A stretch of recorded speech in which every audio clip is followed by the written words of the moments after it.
The gospel book that we read from in church, year A, B, and C, we have 3 years in our lectionary cycle, and, starts with the first Sunday of Advent, preparing us for Christmas, Lent, preparing us for Easter, all of our seasons, the day of Pentecost, all of our biblical readings the church has on what's called a lectionary cycle. So we don't get to just say, I would really like to preach on this. I'm going to go to the Bible and find that. Yeah. The church says, here's the text that you're all going to preach from.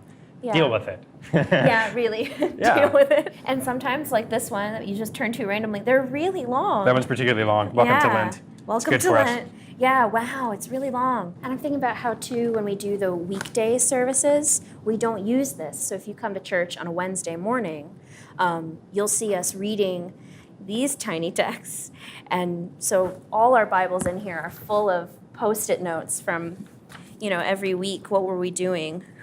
What were we reading? So on Wednesdays, when I'm trying to get this ready to read out loud, I'm always being thankful for the fact that this exists for Sunday. Let's see, there's a hymn being sung, and I never really know when they're going to start walking. So, which is to say the torches, the candles, yes, and the cross. acolytes, yes. And I never really know when they're going to come out and who is going to be there. And so I always feel sort of like, who am I working with? But we trust they will turn up. Yes. So they come, and you have to sadly leave your hymnal, so sometimes you miss singing a great hymn. It's true. And follow them. Right.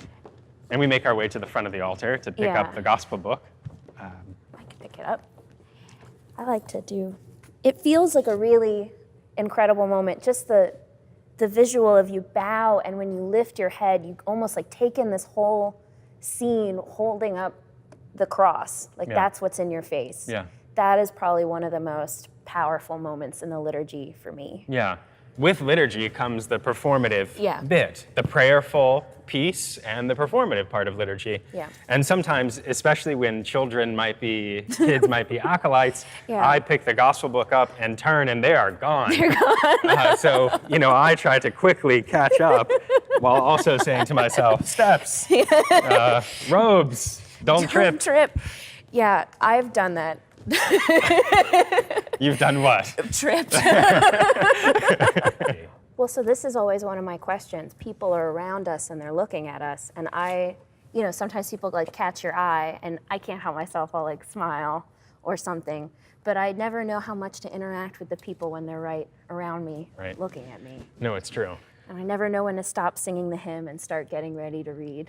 Yeah, and I mean, one of the things that I try to do is keep my eyes focused on the text, because these words are making Christ present in our midst. So it's not about me. Yeah. So I'm sort of here, and let the text do its work, and then at the end pause and look. But we always feel the people who are around us. Yeah. When you're done, I have not asked you about this before. Do you kiss it? I do. I do. Yeah. Can you tell me why you do that? Yeah, sure. So, we see different sorts of practices. Yeah. Sometimes people will say, the gospel of the Lord. Some will say the gospel of the Lord, raise it or not. But yeah, for me, kissing of the book is a way to say, I love you. This is a redemptive word. This is a word of life. And it's not just for my head. Yeah. It's for my soul, my whole body, my whole life. Yeah. So how could I show that? How could I demonstrate it? The preacher is always sitting here. This is the preacher's stall, we call it. You sort of sashay out. I sashay out. I don't know what you do. Something similar. Yeah. And I think similar to the gospel book, sometimes feeling like the heaviest book in the world, this feels like my sort of longest walk up the stairs. This is the point of view, the ascent. And this is my view when I come to preach and I come to this platform. And I mean, maybe some of you watching this video are like, there's my pew. And so, yeah, I can see you. I can see how you're doing. I can see you check your phone. For me, the most terrifying thing when I'm about to walk up these stairs is my manuscript? Are my pieces of paper in the pulpit? Yeah. Or have they remained there from before?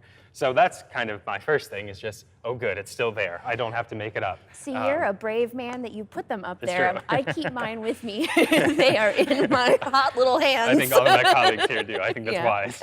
I should practice similarly. But Yeah. when we make it here, Yeah. when we get here, we come into this pulpit at some of our liturgies. Yeah. Sometimes we preach from the center. Other times we preach in this pulpit. And if Yeah. you just look at the pulpit, we have a plaque just here. The first thing that you see is we have this plaque that simply reads from John's Gospel, "Sir, we wish to see Jesus."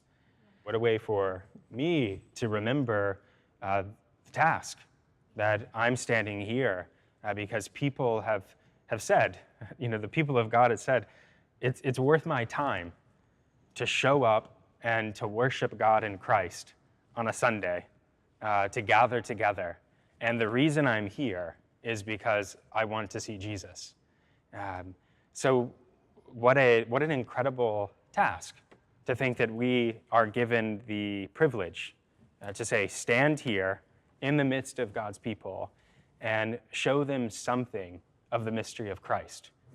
I know one of Brenda's favorite things is that when we stand here to preach, we're the most aware, I think, of what's happening right outside kind of these glass doors. And I mean, we could see that from back there, but we come forward and you're really faced with what is happening on the street. There's something about speaking a word from here to out there. Yeah. I mean, I know just from talking to people about the world as it is recently, there's a sense of like, well, when I come to church, I want to get away from all that. Yeah. And I really understand that. It's like, yes, we are escaping in some ways into what we know to be true and centering ourselves around like what we know to be good and real. And we're doing that in a community. It is totally a refuge, but we need to then bring everything that we do together here back out there. That's why we end the service the way that we do. Mm-hmm. Go in peace to love and serve the Lord. Thanks be to God. Go. Yeah. The service is over. So what do we do? We close up the books, we sing a song, and we go.